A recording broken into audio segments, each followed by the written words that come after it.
If there's anything I've mastered over the years is hunting small properties. That's the name of the game where I live, is hunting small properties. I could be talking 10 acres, 15, 20, 40 acres. That's a small property when you're hunting big deer. The things that I've learned with hunting and scouting these properties is that you really have to be judicious in your trail camera usage. You can't just blunder in there. I like to have these cameras on the fringes of the property, areas that are easy to access. The reason I do this is if I go into the thick cover, it's an extra trip in there. I'm gonna leave scent.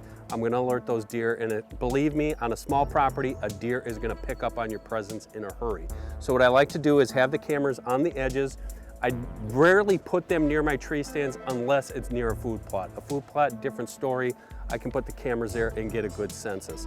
When I access these cameras, will be in the middle of the day. If I have to do any maintenance, if I have to change cards, if I have to change batteries, it's gonna be right at midday, because that's less likely gonna alert deer. I very rarely go in there mornings or evenings, because deer are creatures of the edge. They love to be active in the mornings and the evenings, and I'm not gonna alert them to my presence. The other thing I like to do is if I can have a cellular camera, I'm going to do that. This Cuddyback Trax is the perfect example. This is a standalone cell camera. It's by itself, it doesn't work with other cameras. Only $4 a month to operate this. It's great for hunting a property, but also for surveillance. If you're at a deer camp and you want to have some surveillance of your property, this is the perfect option for that.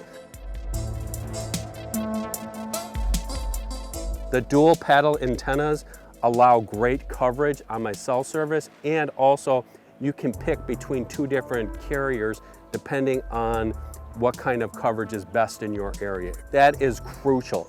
Let's just put it this way, if you have internet service, you can use this camera. It's gonna send these photos right to either your laptop or your cell phone and give you 24-hour surveillance of your property. So if you're a small property owner, don't use this as an excuse that I can't hunt big deer, or use it as an excuse that I only have X amount of acres, so I have to get in there. Be judicious about this. Be really careful on how you scout and how you hunt these deer, and you definitely, trust me, 100% can hunt mature deer on that property.